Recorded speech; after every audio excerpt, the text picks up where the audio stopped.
Hello, everybody. This is E. Marcel Patu. Welcome to another edition of the Original Free Kick. And we are literally just getting home from Atlanta United's 3-2 home loss to Charlotte FC. We were able to attend a press conference of Atlanta United manager Gonzalo Pineda to get some post-match thoughts on the contest. Before we get to them, as always, to follow everything that we do, head to the mothership, the sportsinquirer.net, premier site for news and notes in the world of sports. You can also go to our social media platforms on YouTube, on Facebook, Instagram, Twitter/X, and you look us up under Sports Inquirer or eMarcel2. You'll be able to find us there. And then finally, another way to find everything that we do is to go to our audio and video content, which is at also on Instagram, but also on Spotify, SoundCloud, and YouTube. Once again, look us up under Sports Inquirer or eMarcel2, and you'll be able to find us on there. Disappointing effort for Atlanta United, losing to Charlotte FC 3-2 on June 2nd, their fifth consecutive home loss. Let's get right to the presser and have some thoughts on what Gonzalo Pineda said and more. Enjoy. Coach, considering how well the team played on Wednesday, both offensively and defensively, how would you compare today to that, and what went wrong tonight? On different type of games. Number one, I would say that in some ways the performance was similar, like outplaying the opponent, creating way more chances than the opponent. 9 in my count high-value chances versus 4 super high-value chances. Some of them, Saba's chance in the first half, I think should have been a clear goal. But when you're not clinical and you don't score the goals that you create, you give some momentum to the opponent. The last game against Miami, we were clinical in the key moments, and then I felt like the first goal, an own goal, out of nothing, almost like you are tying a game that you should be winning probably for more goals, and then suddenly the opponent has a bit more momentum. The start of second half wasn't great for us. I think we were lacking a bit of intensity, but after that we create, in my opinion, 2 or 3 high-value chances that we didn't capitalize. So it's about scoring goals. I mean, we are playing good. We are getting into the final third, which is not easy against teams that, drop their lines and defend with 10, 11 players inside their own third, and we're creating even there. But when you don't score the goals, the key moments, you suffer. You and I have had, and others have had this conversation, many times now. Are you just concerned that for whatever reason the team just can't, I don't know, just doesn't respond as positively as you'd like to what you are trying to coach and teach? No. You've said before that you're not here to defend your job, you're defending Atlanta United, the identity, the philosophy, and all that. How do you move forward, though, after this 5th straight loss at home? Like, what's the plan moving forward for you? Well, number one, trying to have the team fully fit, fully ready. I think we're close, but again, we may have suffered another injury, especially in the back. I think we needed today's 3 points. I agree 100%. I think today's victory was pivotal for kind of the mentality of the team.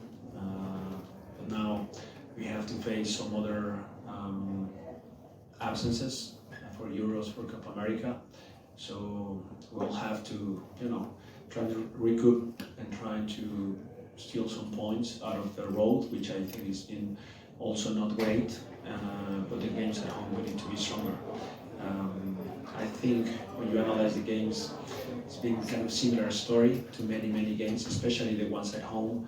If you count Philadelphia, Cincinnati, now this one, I think are games that we were better, we created more chances. We had the possibility to win those games, but we didn't. And Minnesota is another one. So it's frustrating because the players are playing good, are having energy, are creating chances. Again, a different problem would be not being creating that much of chances, and then you can say like the players are not executing the game plan, or they are not getting the best out of themselves. They are doing, but we're not being clinical. And again, when you are not clinical in these type of games, you suffer because of the margins in this league are so minimum that you have to make sure that when you have this amount of dominant performances, creating double chances, high value chances, double shots, double expected goals in general, you need to capitalize those. We haven't. So again, having the number 9 position settled and with full squad give us more options too. The back line, another one that's been very inconsistent.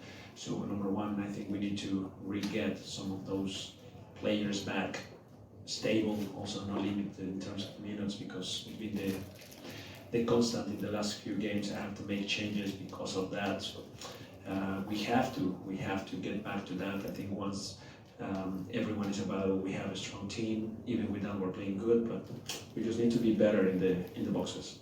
Do you expect to have, for instance, the number 9? It seems unsettled. Do you expect to have Yorgos Sakamakis on this team within the next few days? Is he moving forward? Do you know anything about that potential step? Well, I'm talking only about injuries. I'm talking about Jakub was injured 2-3 times so far this year. I think one preseason, then the knee, then the hamstring, and he was limited again today in terms of minutes. 25-30 minutes was the max, and I tried to use him as much as I could. I had in my head a very different scenario for him to come in. I was winning, and then he can just enter with a bit less pressure to score goals, and maybe he can get a few, so regaining some confidence in that. But it is what it is, and yeah, I'm talking more about having available everyone. Then I can make decisions, and that one is difficult when you don't have the full squad, in key positions where we are suffering, right? Back line, the strikers, but in the middle seems to be okay. Seems to be like the team's playing good. So we need to just, be better in both boxes once again. All right. Gonzalo, could you just first of all give a quick update on Stian? Well, he felt his hamstring. I don't know what extent. We'll do, of course, the evaluations needed, and we can give you an update in the next few days. Okay, and you now have 12 days until your next game. How important is that time going to be, and what do you hope to work on during that time? Well, we can say working as a formality because we're losing many players too for national teams, and Noah, Caleb, Thiago, Abraham, Barte were already lost in Saba. So we're losing a few players. So of course we need to work in a few things. We need to try to improve, especially the work in the boxes. In general, we concede not many high value chances, but shots from outside, on goals, it's difficult. We need to be a little bit better in those moments, and then in the final third we need to be a little bit more clinical. The other day we scored 3 goals, today we scored 2, and we get only 3 points out of 5 goals scored. I think we need to do better. So a couple of those things come to my mind, but also the mentality and the mental strength of the team. I need to impact that because, of course, that group is disappointed. That group is upset about the situation in general. I think they give their very best, but it's not enough if we don't capitalize the chances that we have. Locker room's open, Sid. Go ahead. Gonzalo, just 2 quick questions for me. First, on the own goal that was originally called no goal before VAR overturned it. Did you get an explanation of why that call was overturned? No, I prefer not to ask for explanations. No, I prefer not to. Okay. And then, second question, what went into the decision to start Cohen tonight instead of Guzan? Well, we felt as a coaching staff that the team that won in Miami put kind of a good energy, good vibe, good football, had some cohesion, and I prefer, this kind of rule in football, lineup that wins, repeats, and that, and I felt it was correct. It was just about that. I think the kid is doing very good too. Today a tough night, conceding 3 goals, but I think he's doing very good, and it was just about this game. Game by game, we're trying to pick the best lineups. We felt as a staff that continuity with one lineup, that one very dominant in a tough environment was important for the cohesion and the confidence and the belief of the team. And I think again we played similar in some ways in a very different game, a game where we were a bit more in possession, we were a little bit more dominant, versus the game in Miami where they were in control and we were a bit more in a lower block. Today was the opposite, and with that we were creating high value chances that we like. So again, you can say it worked in some ways, but at the same time, we lost the game. Last one, no. Coach, do you feel like just stringing together a couple of wins would really change everything? It just feels like if a win tonight would have been like a totally different atmosphere compared to obviously not. Totally. Completely agree with that. I think the team played to win. I think it's noticeable the effort, the chances, the energy that they put into winning. But again, considering an own goal out of almost nothing, not even I remember one good chance for them in the first half, other than that own goal. That again, versus us, I think we created 4 or 5 high value chances in the first half. So again, when that happens, the momentum of the opponent is higher, they start better the second half. So again, just those moments we need to be more clear. It has happened very often, and we cannot keep going that direction.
I just realized we were not recording, so let's go ahead and rewind that and start again. So I said that was Gonzalo Pineda with the post-match presser after Atlanta lost 3-2 in that contest. A very disappointing effort for Atlanta. I said several notes from that presser. Pineda using the entire starting lineup from the Inter Miami win they had on the road during midweek. And I said for the first 30 minutes or so, Atlanta was really not affected by that. But you do have to wonder having those players, that starting lineup from only a few days ago, and now those hot conditions in Miami, and then playing again today. I mean, no excuse for the loss, but it's something that you have to look at there. And as I was mentioning when I was muted, this does begin the break, the international break for the team. And that includes players who are participating in the Olympics, Copa America, and Euros. So we know it's confirmed that we know guys like Thiago Almada and